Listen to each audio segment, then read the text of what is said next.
Hello, hi. പിന്നെ ഞാനിപ്പോൾ രാത്രി ഒരു വീഡിയോ എടുക്കാമെന്ന് കരുതി.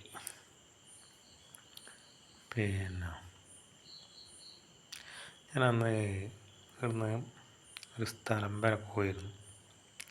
ഒരാളെ കാണാൻ വേണ്ടി പോയതാണ്. ഒരു ക്ഷേത്രത്തിൻ്റെ കാര്യത്തിന് വേണ്ടിയിട്ട് സംസാരിക്കാൻ വേണ്ടി. നോക്കുമ്പോൾ പോയ കാര്യമൊന്നും ശരിയായില്ല. അയാൾ കൈ ഒഴിഞ്ഞു. എന്ത് ചെയ്യാനാണ്?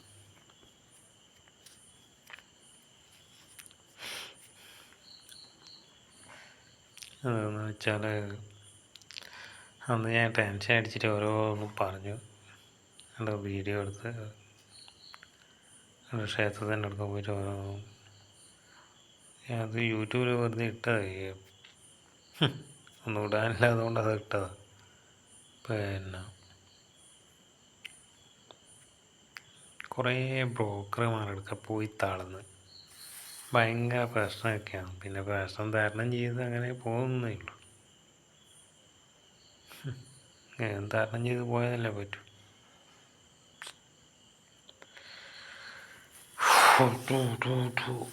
വെക്കണം. ക്ഷേത്രത്തിൻ്റെ കാര്യം പറയാൻ അന്യമാക്കിയത് ദൈവം. അതൊന്നും ആരോട് പെട്ടെന്ന് കാര്യം. അത് ഞാൻ പിശാക്കുന്നില്ല. ഇപ്പോൾ നല്ല കാര്യം അറിഞ്ഞിട്ട് ജീവിക്കുക എന്നല്ലാണ്ട് വേറെ എന്ത് ചെയ്യാൻ. മറ്റുള്ള ആളെ കുറ്റം പറഞ്ഞിട്ട് ഒരു കാര്യമില്ല.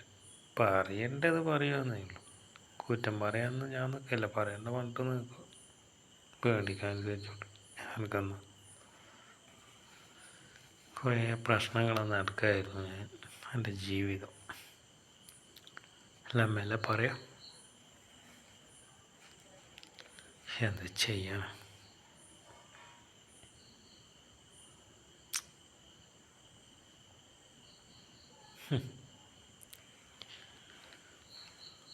ഹലോ ആവിയും വരുന്നു.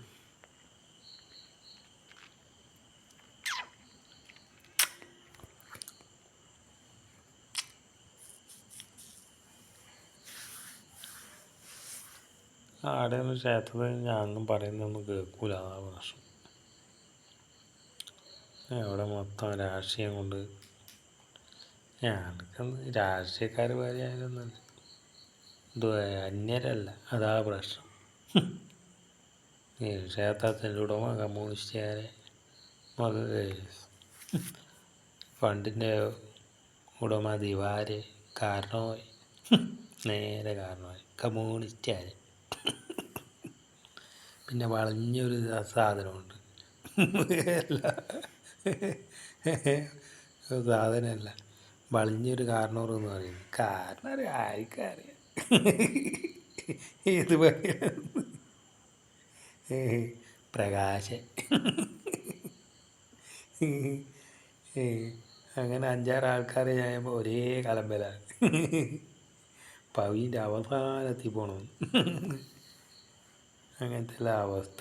എന്ത് ചെയ്യാൻ? മണ്ടന്മാരെ യുഗം.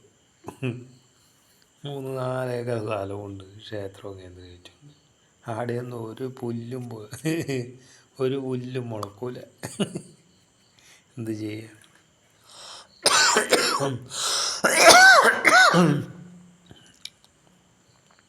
ഒന്നും പറയാതെ നല്ല.